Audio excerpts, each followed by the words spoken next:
Welcome to Sasi media. So இன்னைக்கு Sunday எபிசோடில் விஜய் சேதுபதியோடைய அந்த விஷயங்கள் என்னென்ன அப்படின்னு பார்த்தீங்கன்னா 3 விஷயத்தை தெளிவாக எடுத்துக்கிட்டாரு. ஒன்று வந்து யார் தனக்கு கிடைச்ச கிரெடிட்டை வந்து திருடுனா அப்படிங்கிறத ஒரு பாயிண்டாக வச்சார். அதுக்கப்புறமேட்டுக்கு வந்து குறும்படம்.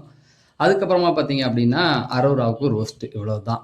அதாவது என் பேங்க் அக்கௌண்ட்டில் பணம் கிடைச்சா போதும், நான் கேம் விளையாடாமல் இருந்துக்கிறேன் அப்படிங்கிற ஒரு மனநிலையில் யார் இருக்கா அப்படிங்கிற 3 விஷயத்தை எடுத்துக்கிட்டாரு. அதில் பொறுத்த வரைக்கும் காலையிலேருந்து ஒரு விவாதம் வந்து தீபக் வந்து பொய் சொல்லிட்டாரு அப்படிங்கிறது நம்மளும் வீடியோ போட்டிருந்தோம்.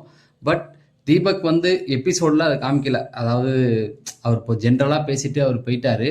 ஆனால் அமித் மேலே தப்பு இல்லை அப்படிங்கிறத விஜய் சேதுபதியை வந்து தெளிவாக சொல்லிட்டார். அவர் வந்து திருடலை, அதாவது எஃப்ஜே வந்து குறையெல்லாம் எடுத்து வச்சார் இல்லையா, எங்களுக்கு கிடைச்ச கிரெடிட்டை வந்து அவர் எடுத்துக்கிட்டாரு, அவர் வேலை பார்க்கலன்னு. ஆனால் அவர் வேலை பார்த்துருக்காரு. அதை வந்து ஆதாரத்தோட கானா வினோத்தை எழுந்துச்சு சொல்லும்போது ஆதாரத்தோட அவர் வந்து ஒத்துக்கிட்டாரு. அதுக்கப்புறம் அவங்களும் விளக்கம் கொடுத்தாங்க, நீங்கள் வேலை பார்த்தது எங்களுக்கு தெரியல, தெரிஞ்சாதானே சொல்லியிருப்போன்னு. தெரியாமல் எப்படி ஒரு விஷயத்தை எஃப்ஜே நீங்கள் பேச முடியும்? நல்லா புரிஞ்சுக்கிங்க. இப்போ நீங்கள் வேலை பார்த்தது அவரும் பார்க்காம இருந்திருப்பார் இல்லையா, அப்படிலாம் பேசவே கூடாது. பட் அந்த இடத்துல அவருக்கு அந்த கிரெடிட் வந்து கிடைச்சிருச்சு.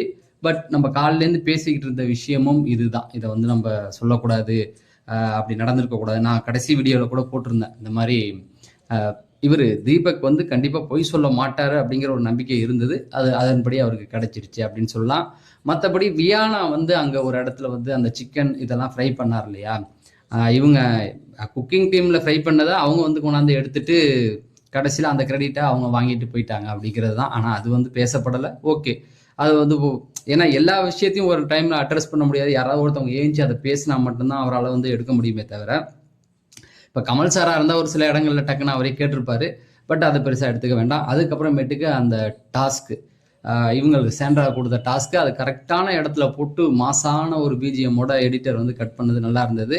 ஏன்னா 48 மணி நேரம் அவங்க வந்து ஒரு டாஸ்க்குள்ளே இருந்திருக்காங்க. வீட்டில் உள்ள எல்லாரையும் எதிர்த்து ஒரு கேம் ஆடணும். விளையாட்டை பண்ணாலும் அவங்கள திட்டுவாங்க இல்லையா, அதெல்லாம் கேட்டுட்டு நம்ம பண்ணணும். அது சிறப்பாக பண்ணாங்க. என்ன அந்த தும்முற ஒரு விஷயத்துக்கு மட்டும் ஒரு கேள்வி மாதிரி கேட்டிருக்கலாம், அது பண்ணியிருக்க வேண்டாம் அப்படிங்கிறத சொல்லியிருக்கலாம். பட் வெளியில் இருக்கவங்க போய் பார்த்து புரிஞ்சிருப்பாங்க, அவங்க டாஸ்க்காக தான் பண்ணாங்க அப்படிங்கிறதுனால பெருசாக வந்து அதை எதுவும் பண்ணலை. பட் வீட்டில் உள்ளவங்க எல்லாருக்குமே பெரிய ரியாக்ட் ஆனிச்சு. அதில் வந்து விக்கல்ஸ் விக்ரம் வந்து ரொம்ப உடஞ்சி உட்காந்துட்டாரு. பட் அவர் அன்னைக்கே அழுதுட்டாரு. அது அவருடைய மனநிலையை புரிஞ்சிக்க முடியுது. அங்கேயே அவர் சொன்னார், ஒரு வார்த்தை சொல்லியிருக்கலாமே, நான் உடஞ்சி அழுதப்ப கூட சொல்லியிருக்கலாமேன்னு. பட் அது டாஸ்க்கு, அந்த இடத்துல அவங்க ரிவீல் பண்ணிட்டா இந்த இடத்துல விஜய் சேதுபதி பேச முடியாது இல்லையா. அதனால அதுக்கப்புறம் அவரே வந்து மனசு வந்து போய் கேட்டார், ஓகேங்க சாரிங்க அப்படின்னு கேட்டு, நீங்கள் நல்லா தான் பண்ணீங்க அப்படிங்கிறத சொல்லிட்டு அப்புறம் அவங்க ஃபேமிலியிலலாம் என்ன நினைப்பாங்க அப்படிங்கிற மாதிரிலாம் பேசிக்கிட்டு இருந்தார். ஓகே, அடுத்தது பார்த்தீங்க அப்படின்னா வீட்டில் உள்ள எல்லாருக்குமே வந்து அதில் ஒரு ஷாக்கிங் இருந்தது. என்னடா இப்படி பண்ணிட்டாங்களே அப்படிங்கிற மாதிரி ஒரு ஷாக் இருந்தது. பட் எல்லாருமே அதை கொண்டாடினாங்க. அதுக்கப்புறம் சேண்ட்ரா போயிட்டு எல்லார்ட்டையுமே வந்து மன்னிப்பு கேட்டதை பார்க்க முடிஞ்சுது. மன்னிச்சிங்க அப்படின்னு. முக்கியமாக திவாகர், வியானா இவங்ககிட்ட மன்னிப்பு கேட்டதை அவங்க முதல்ல சொல்லிட்டாங்க. நல்லா வேலை பார்த்தாங்க. வேலை பார்த்தவங்கள வந்து நம்ம அப்படி பண்ணிட்டோமேன்னு அந்த வருத்தம் இருந்து ஜெயிலில் உட்காந்து பேசியிருந்தாங்க. அதுக்கு வந்து அவங்கள போய் பாராட்டி சொன்னது விஷயம். அதுக்கப்புறமேட்டுக்கு வந்து அரோரா ரோஸ்ட்டு. ஆனால் பல விஷயங்கள் அதில் கட் பண்ணிட்டு தான் சொல்கிறாங்க. அரோரா வெளியில் போகிறான் அப்படின்னு கையை தூக்கிட்டாங்களாம். அதுக்கப்புறமேட்டுக்கு விஜய் சேதுபதி மோட்டிவேட் பண்ணது தான் நமக்கு காமிச்சிருக்காங்க.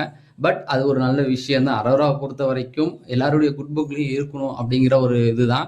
ஒரு குறிப்பிட்ட இடத்துல தான் இருக்காங்க. ஒன்று இந்த பக்கம் பார்த்தீங்கன்னா துஷார், இந்த பக்கம் பார்த்தீங்கன்னா கமருதீன். இப்போ அதை தான் அடித்து வெளியில் கொண்டு வந்திருக்காங்க. இதுலேருந்து என்ன ஆகும் அப்படின்னு பார்த்தீங்கன்னா, இப்போ துஷார் போயிட்டார் இல்லையா, இவங்க வந்து எல்லாருக்கூடையும் ஜெல்லாகி ஒரு கேம் விளாடணும் அப்படிங்கிறது தான். அதை வந்து கரெக்டாக எடுத்து சொல்லி புரிய வச்சிருக்காரு. அவங்கள பொறுத்த வரைக்கும் கொஞ்சம் வெளியில் வந்தால் போதுமானது. டீம் வந்து அவங்க ரொம்ப நம்புகிறாங்க அப்படிங்கிறது தான். ஏன்னா இவ்வளோ நாள் பார்த்துட்டாங்க. இதுக்கப்புறமேட்டுக்கு அவங்கள வந்து வச்சுக்க முடியாது. கேம் வந்து இன்னும் டஃப்பாக தான் போகும். அவங்க அமைதியாகவே இருந்தால், ப்ளஸ் அவங்களால அமைதியாக இருந்தால் அந்த கேமுக்கு அவங்களால பிரயோஜனம் இல்லை அப்படிங்கிறது தான். அதை தான் ஒரு வார்னிங் மாதிரி கொடுத்துருக்காங்க. இது கடைசி வீக். ஏன்னா எப்படி இருந்தாலும் நீ தான் போகிற அடுத்த நாமினேஷனில் வந்தால் நீ போயிடுவ. ஏன்னா இப்போயே எல்லாம் நாமினேட் பண்ணிட்டாங்க. இப்போ எல்லாருக்கும் ஒரு காரணம், அவங்க ஜெல்லாகலை, அமைதியாக உட்காந்துருக்காங்கன்னு சொல்லி நாமினேட் பண்ணிடுவாங்க. பண்ணதுக்கப்புறமேட்டுக்கு வந்து அவங்க வெளியில் வருவாங்க, தூக்கிடுவாங்க. உனக்கு ஒரு வாய்ப்பு தரும், அதை நீ பயன்படுத்திக்கோ அப்படிங்கிறது தான் விஜய் சேதுபதி மறைமுகமாக சொன்னார். அதை புரிஞ்சுக்கிட்டா அவங்களுக்கு ஓகேவா இருக்கும். ஆனால் நாமினேஷனுக்கும் ஒரு இது வச்சார். போன வாரம் கூட ஒயில் கார்டெல்லாம் வந்து ஒருத்தவங்க தான் நாமினேட் பண்ணாங்க. அவங்களுமே வந்து அது 11 பேர் பண்ணாதீங்க, ஓட்டை வேஸ்ட் பண்ணாதீங்கிறதையும் தெளிவாக எடுத்து கொடுத்தாரு. ஸோ அதுலேருந்து ஒரு மாற்றம் வரும் அப்படின்னு நம்புவோம். அதுக்கப்புறமேட்டுக்கு பிரவீனுடைய எவிக்ஷன், அன்ஃபேர் எவிக்ஷன். அந்த இடத்துலயே அவர் வந்து ஓடி ஆடி படுத்ததெல்லாம் உண்மையாவே கஷ்டமா இருந்தது.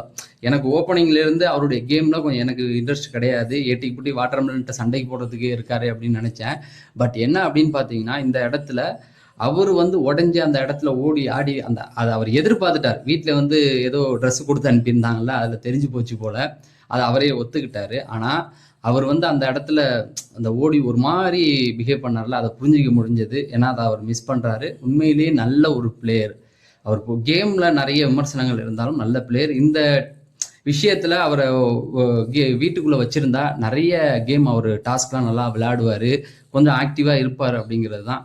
ஸோ அதுக்கப்புறம் அவரே வந்து சிரிச்சு பேசிக்கிட்டு அவர் வெளில போனதை பார்க்க முடிஞ்சது. பட் அதுல இன்னொரு விஷயத்தையும் அவர் வந்து அரோராட்டா சொன்னார். நீங்க நாமினேட் பண்றதுனால ஒருத்தர் போறது கிடையாது. உண்மையில என்னன்னா ஓட்டில தான் போவாங்க, அதை பர்சனலா எடுத்துக்காதீங்கன்னு சொன்ன விதமும் நல்லா இருந்தது. ஏன்னா அவங்க வந்து துஷார் போனப்போ கூட நீ ரெட் கார்டு வாங்கிட்டு போயிருவ, அதனாலதான் அவன் மேல ஃபோக்கஸ் பண்ணாம இருந்தேன்னு சொல்லிட்டு இருந்தாங்க அப்பாவித்தனமா. உண்மை அப்படி கிடையாது. இந்த வீட்டுல எல்லாரும் ஒரு வாரம் போய் தான் ஆகணும் அப்படிங்கிறது தான். ஸோ எண்ட் ஆஃப் த டே இந்த எபிசோட பொறுத்த வரைக்கும் ஓரளவுக்கு நல்லாவே பண்ணிட்டாரு அப்படிங்கிறது தான். கடைசியில பிரவீனை வந்து வெளியேற்றினாங்க. அவர் வெளியில வந்தாரு. ஸோ அவராலையும் அதை ஏத்துக்க முடியல, விஜேஸாலையும் அதை ஏத்துக்க முடியல அப்படிங்கிறது தான். ஒரு நல்ல கண்டஸ்டன்ட் அவர் போயிட்டாரு அப்படிங்கிற வருத்தம் வீட்டுக்குள்ளேயும் இருந்தது. அதை நல்லா பார்த்தீங்கன்னா அதுக்கப்புறமேட்டுக்கு பிரவீன் அமித்லாம் உட்காந்து பேசிக்கிட்டு இருக்கும்போது, சாரி பிரவீன்னு வாயில வருது பாருங்க, நம்மளுடைய விக்கல்ஸ் விக்ரம், அதுக்கப்புறமேட்டுக்கு வந்து பிரஜன், இவங்கெல்லாம் வந்து பேசும்போது அமித் கூட சொன்னார், கெமி அரோரா இருந்திருந்தா அவர் போயிருக்க மாட்டாரு. பட் கெமிலாம் வந்து எதுவுமே பண்ணல, ரம்யாலாம் எதுவுமே பண்ணல அப்படின்னாங்க. தெரியுது இல்ல, நாமினேஷன்ல கொண்டு வந்திருக்கலாமே எல்லாரையும் அப்படிங்கிறது தான். பட் ஆனா கெமிலாம் இருந்தாங்க.